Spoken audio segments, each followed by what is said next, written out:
And here they come to the attention of the starter stand. Christopher Bell elects the inside, and we're racing in Las Vegas.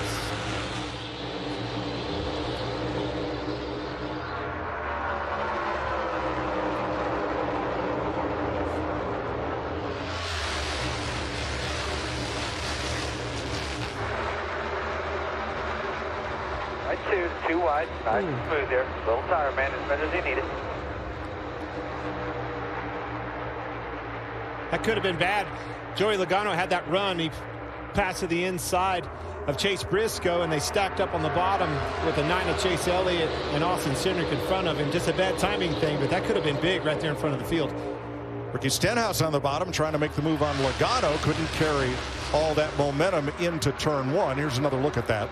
Watch the 22 come up here. Well, you can see the 9 obviously get to him, but the 22 is coming way faster, trying to even look to the inside. That's pretty good contact. That's what I love about this race car, though, man. We've seen it time and time again, whether it was Daytona or California. These things are tough. Cindric and Briscoe for third. Chase Briscoe's been fast all weekend long. He was good last weekend as well.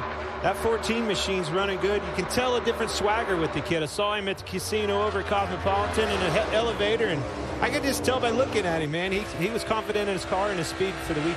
Was he up or down? Well, you can race whatever happens at that casino right here on this track today. Pay for it. Maybe that's why he's running so hard. I meant the elevator. Kyle Larson going through the bumps in 1 and 2 last time. Have a look here.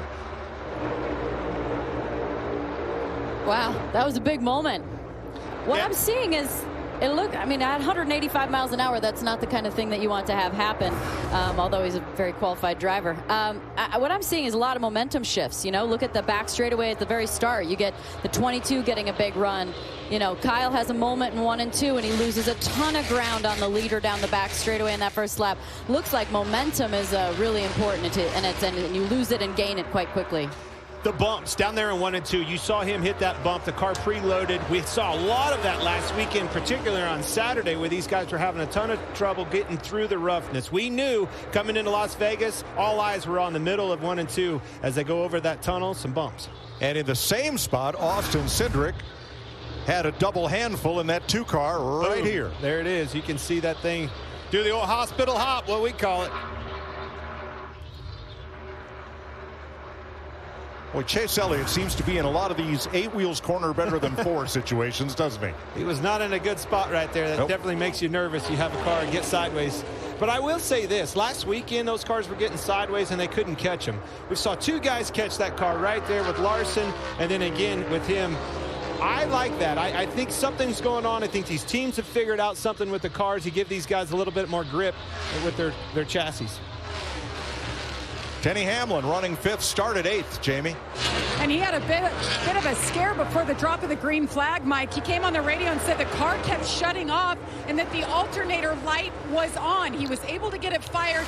Obviously, right now seems like no problems. He's already gained 3 spots, but they're certainly keeping an eye on that and the voltage on this 11. Christopher Bell's led every one of 8 laps. His first laps led at this track. And this season, Tyler Reddick up 13. He and Daniel Hemrick and Cole Custer and Kyle Busch all started out back. Below them, mid-pack, William Byron's picked up 5 spots early. He's got a fast car to start. Absolutely, but they're all chasing that Christopher Bell. I told you, talking to him, my eyes were on him. I knew if somebody was going to catch and run with this Kyle Larson, who could it be? And he's pulling away from him right now.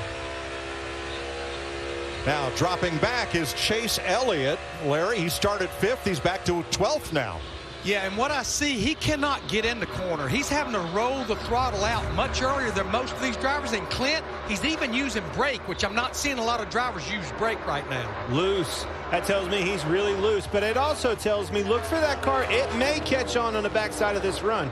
Try not to, again, like I talked about at the top of the show, don't lose too many spots. You don't want to dig yourself in a hole, but I do think as this run goes on, of course, it's only 30 laps here, you know, that's 2 good things.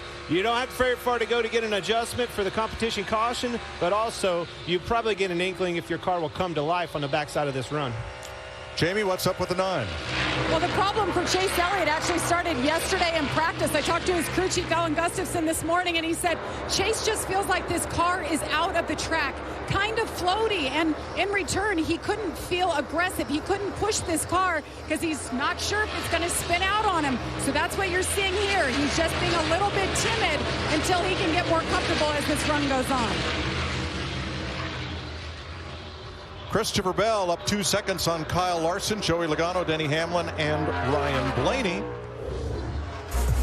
The Oklahoma Speedster has led all 10 laps under green so far.